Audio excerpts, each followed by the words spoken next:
السلام علیکم ورحمۃ اللہ وبرکاتہ۔ ڈیئر اسٹوڈنٹ، آج کی یہ ویڈیو 12واں 5 سالہ جو منصوبہ ہے اس پہ بنائی گئی ہے۔ 12واں 5 سالہ منصوبہ جو ہے، آپ لوگ جب ٹیسٹ کے لیے SST جو ہے، جو کہ ٹیسٹ ہونے جا رہے ہیں، اور اس کے ساتھ ساتھ جو ہے TGT اور لیکچرشپ کے جو فیڈرل میں ٹیسٹ ہوتے ہیں، ان میں یہ کویسچن پوچھا جاتا ہے۔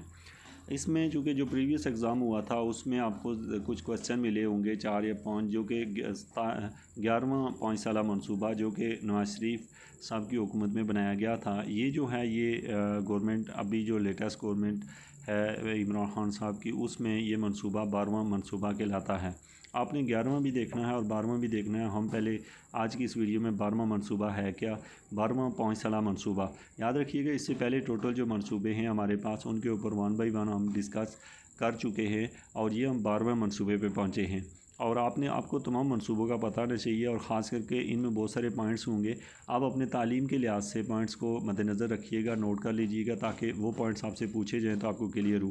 معاشرتی اور اقتصادی ترقی میں تعلیم کا سب سے بڑا اہم رول ہے۔ 12واں 5 سالہ منصوبے کے تحت تعلیم کے معیار اور فراہمی میں بہتری لانے کے لیے اہم شعبے کے وسائل میں اضافہ کیا جائے گا، اور ان میں معیاری نصاب تیار کرنے اور تعلیم کو قومی معیار کی ترقی، اساتذہ کی تربیت اور بہتری تدریسی لرننگ طریقے کے استعمال پر زور دینا شامل ہے۔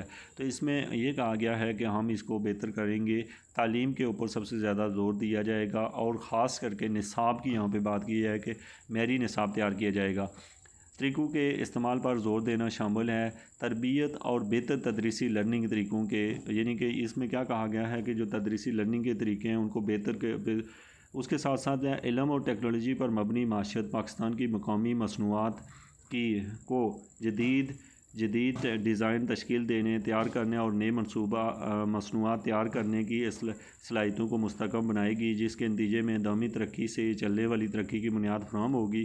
12ویں منصوبے کی مداخلتوں میں شامل ہیں سائنس، ٹیکنالوجی اور انوویشن، STS پارس کا قیام، اور ٹیکنالوجی بزنس انویسٹر کی تعداد 30 سے بڑھا کر 50 کرنے، اور ہائی ٹیک کی برآمد میں 1% سے کم 4% برآمدات کا اضافہ، یعنی کہ یہاں پہ یہ ہے کہ کچھ جو چیزیں لائی جائیں ان میں اضافہ کم کی جائیں، اور جو چیزیں باہر بھیجی جائیں ان کا اضافہ کیا جائے۔ سائنس اینڈ ٹیکنالوجی کے شعبے کو نئے KPI کے ساتھ نئی شکل دی جائے گی، اور دیسی برقی کار، روئی کی اقسام اور دیسی مصنوعی سیارے کی تیاری اور ان کے اسپیئر پارٹس، صاف پانی کی ٹیکنالوجی، جسے 5 میگا اقدامات شروع کیے جائیں گے۔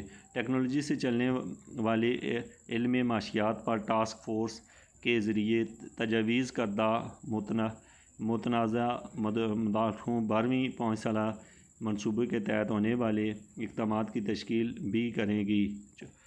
چوتھا، صنعتی انقلاب 4IR بنیادی طور پر ہمارے رہنے، کام کرنے اور ایک دوسرے سے وابستہ رہنے کے انداز کو بدل دے گا۔ مصنوعی ذہانت، روبوٹس اور بگ ڈیٹا اور کلاؤڈ کمپیوٹنگ، سائبر سیکورٹی اور چیزوں کی انٹرنیٹ جیسی ابھرتی ہوئی ٹیکنالوجی میں فوکس حاصل رہے گا۔ اعلیٰ تعلیم کے شعبے کو لازمی طور پر نوجوانوں کی اپ ہنر اور دوبارہ مہارت کے بہت بڑے چیلنج کا جواب دینا ہوگا، کیونکہ ایک ملک میں ہر سال ورک فورس میں شامل ہونے کے خواہاں 4 سے 5 ملین نوجوانوں کو روزگار فراہم کرنے کی جدوجہد کر رہی ہے۔ اعلیٰ تعلیم کے اندراج میں 3.2 ملین سے 5.8 ملین تک اضافہ متوقع ہے، اور یونیورسٹیوں کی تعداد 192 سے بڑھا کر 207 ہو جائے گی۔ اس میں آپ کو اس کی سمری بتا دوں، یاد رکھیں کہ آپ نے جو پوائنٹس یاد رکھنے ہیں، 12ویں ترمیم 2018 سے 2023 تک ہے، اور 11ویں ترمیم 2013 سے 2018 تک ہے۔ دوسرے نمبر پہ اس ترمیم کا جو بیسک مقصد ہے وہ یہ ہے کہ جو اسٹوڈنٹ ہیں وہ ایک تو جو نصاب ہوگا اس کو اچھا کیا جائے گا، یعنی کیریکولم اچھا کیا جائے گا۔ ایک سیکنڈلی اس منصوبے میں یہ رکھا گیا ہے جیسے کمپیوٹر ٹیکنالوجی کو امپروو کیا جائے گا، اور یہ خاص پوائنٹ آپ کے پاس کہ جو لوگ جو کام کرنا چاہتے ہیں، جاب لینا چاہتے ہیں، ان کی تعداد جو ہے ان میں 4 سے 5 ملین کا جو اضافہ ہوگا، ان کے لیے روزگار مہیا کرنا۔ اور یاد رکھیں کتنا اضافہ ہوگا، 4 سے 5 ملین۔ اور اس کے بعد اعلیٰ تعلیم کے اندراج میں پہلے سے جو اعلیٰ تعلیم ہے 2018 تک وہ 3.2 ملین تھی. 3.2 ملین لوگ جو ہیں وہ اعلیٰ تعلیم میں شامل تھے، جبکہ اب ان کو بڑھا کے 5.8 ملین تک اضافہ متوقع ہے. جبکہ پہلے جو یونیورسٹی تھی وہ 192 تھی، اب ان کو بڑھا کے 207 تک کیا جائے گا اس 5 سالہ منصوبے کے اندر.